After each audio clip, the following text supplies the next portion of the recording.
Hai, halo. Assalamualaikum warahmatullahi wabarakatuh. Kembali di vlog Bowo Sulaiman Channel.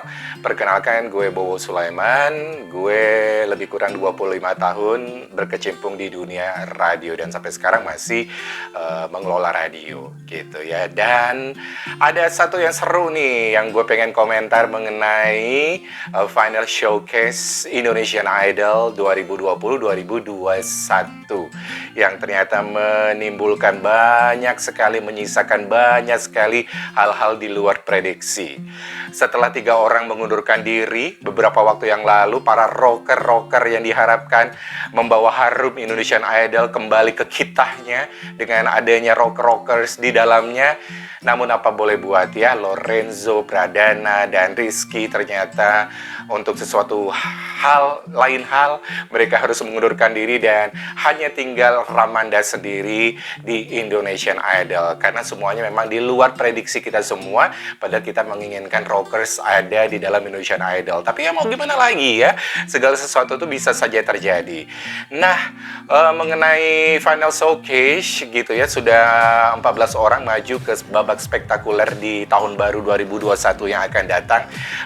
Terjadi kejutan-kejutan juga yang mungkin saja di luar prediksi kita semua. Tapi itulah yang namanya sebuah kompetisi, sebuah reality show di televisi itu pasti ada satu kejutan-kejutan, suka nggak suka, seneng nggak seneng, happy nggak happy, segala sesuatunya terjadi. Para juri dengan expert, mereka adalah orang yang sangat expert di bidangnya masing-masing, memiliki banyak sekali penilaian, pandangan, hal-hal lainnya yang ternyata kita sebagai netizen atau penonton itu mungkin saja kita menganggapnya kok ini yang masuk ya, kok ini yang keluar. Tapi bagaimanapun juga juri memiliki insting atau kemampuan di dunia showbiz yang sangat luar biasa dan itu harus diakui gitu ya, walaupun terlepas dari kekurangan dan kelebihannya dan masih banyak pertimbangan-pertimbangan yang lainnya. Oke, kita ngomong satu persatu ini mengenai mereka yang maju ke babak spektakuler dan yang keluar kemarin gitu ya, yang keluar dari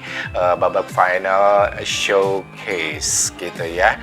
Ada satu nama yang saya yakin ini menimbulkan sedikit tanya-tanya, kok bisa masuk ya ke spektakuler, kok tetap bertahan dan masih banyak lagi. Dia adalah Femila.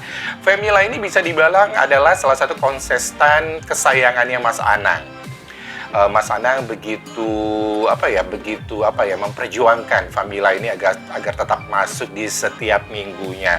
Dan gue rasa ini ya ada sesuatu yang wajar ya, karena dengan insting seorang entertainer, seorang pencipta lagu gitu yang banyak menghasilkan lagu hits dan penyanyi-penyanyi lainnya, Anang tahu nih kalau Femila ini adalah seperti berlian yang harus diasah lebih keras lagi supaya bisa memancarkan sinarnya. Dan memang gak salah juga sih kalau Femila masuk spektakuler, karena bagaimanapun juga ini kan industri televisi, industri musik Indonesia, di mana faktor whole package itu menjadi penentu. Penampilan itu menjadi faktor penentu loh sekarang ini. Selain suara, penampilan dan mampu merebut hati para penonton Indonesia, dan Femila sudah mampu merebut hati gitu ya, dengan senyumnya, dengan gayanya yang malu-malu dan memang berasa agak kaku, tapi itulah yang membuat orang jatuh hati kepada Femila dengan penampilannya, dengan kecantikannya. Dan kalau gue bilang mengapa Femila ini maju terus gitu sampai ke babak spekta, karena ketulusannya, karena nothing to lose. Kalau gue lihat seperti itu, dia sepertinya tidak memiliki beban sama sekali. Kalau harus keluar, kalau terus maju, alhamdulillah. Dan itulah yang terjadi dengan Femila ya, karena dia sadar bahwa dia baru pertama kali ikutan yang namanya kompetisi bernyanyi seperti ini, apalagi ini skupnya udah nasional dan harus bersaing dengan puluhan ribu orang.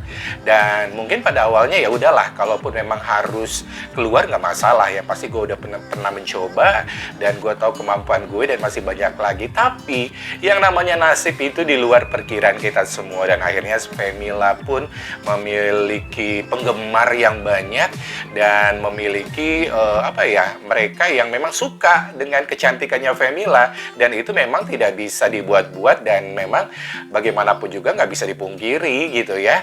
Dan ini Femila ini adalah fenomena tersendiri nih di Indonesian Idol season yang sekarang ini. Karena bagaimanapun juga dia sudah berhasil merebut hati penonton. Nah itulah seperti Ari Lasso bilang, seperti Mas Anang bilang, Rosa, Judika, juga Bunda Maya bilang, menjadi penyanyi itu tidak mudah untuk merebut hati seseorang. Nah, Femila ini kalau menurut gue bisa merebut hati jutaan, ratusan ribu pemirsa yang nonton Indonesian Idol, dan dia memang layak untuk dipertahankan. Nah, PR-nya sekarang ini bagaimana supaya Femila ini bisa menunjukkan karakternya, dan akhirnya Femila ini bisa membuktikan bahwa dia layak untuk berada di Spekta. Pertanyaannya adalah sampai keberapa, minggu keberapa Femila ini akan bertahan di Spektakuler nanti.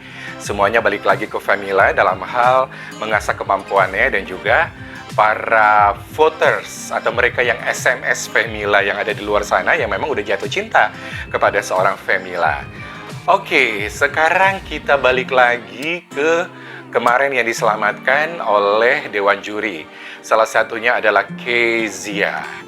Aduh, saya tuh melihat penampilan Kezia kemarin itu adalah penampilan yang yang tidak baik, yang kurang maksimal dari Kezia selama dia berada di Indonesian Idol. Mengapa ya? Menjadi pertanyaan, dia memilih lagu Bad Romance-nya, kemudian dari Lady Gaga, musik sama suaranya nggak sinkron, dan masih banyak lagi hal-hal yang di luar perkiraan kita. Padahal secara teknik vokal Kezia ini luar biasa.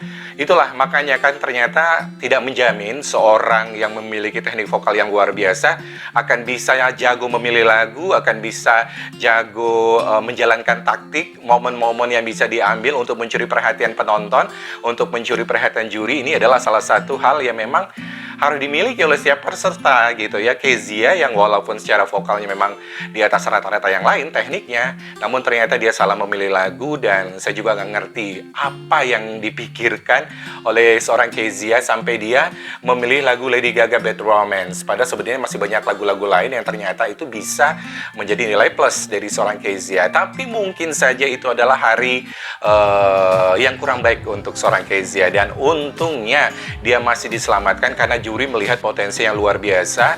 Walaupun mungkin banyak orang yang kecewa, ya udah kalau memang udah kurang bagus, mengapa harus diselamatkan gitu. Tapi mungkin juri melihat dari penampilan pertama sampai terakhir, dan itu menjadi sebuah penilaian tersendiri sehingga Kezia ini diselamatkan. Jadi memang kalau sudah di babak Spekta nanti, ketika melalui suara atau juga SMS dari para penonton atau pemirsa, itu tidak ada lagi ya yang akan menyelamatkannya. Kalau memang SMS-nya kecil, ya udah bakal keluar sebagus apapun kualitas orang tersebut. Dan semoga saja ini menjadi pelajaran lagi nih bagi Kezia untuk memilih lagu yang cocok untuk karakter suaranya dan bisa lebih bersinar lagi di babak Spekta yang akan datang. Oke, kemudian yang terakhir itu adalah Aldrin. Usianya baru 17 tahun, masih muda, dan memang pengalamannya masih perlu diasah lagi.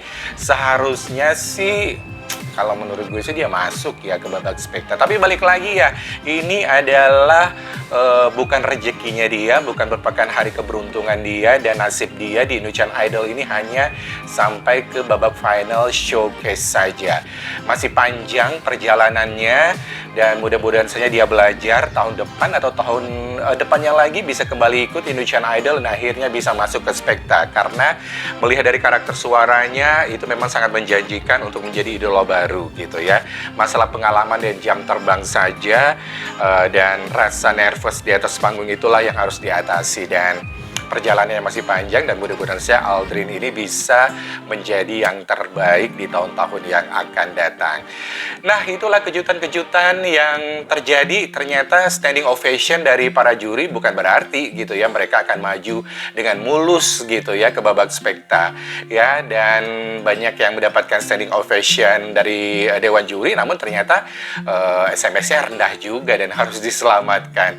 Dan ini adalah salah satu PR ya bagi para peserta adalah bagaimana caranya bisa mencuri perhatian para penonton Indonesia untuk ngevote dan juga prepare ini lagu yang benar-benar cocok. Jangan sampai nanti memilih lagu tapi lagunya ternyata tidak cocok dan akhirnya membawa mereka ke ke bottom 3 barangkali bottom 4 gitu dan akhirnya keluar tereliminasi. Dan itu jangan sampai terjadi karena bagaimanapun juga memang harus punya strategi tersendiri ya di Indonesian Idol ini, tapi bagaimanapun juga gue sih percaya faktor nasib itu menjadi sebuah penentu. Memang kalau memang udah rezekinya ini ya menjadi juara ya akan menjadi juara, tapi kalau memang belum ya mau gimana lagi karena usaha udah maksimal. Namun bagaimanapun juga SMS tetap menjadi penentu. Siapa yang mempunyai SMS terbanyak, otomatis kan SMS terbanyak kan penggemarnya harus banyak juga gitu ya, dan dia harus mengambil simpati pendengar atau penonton gitu.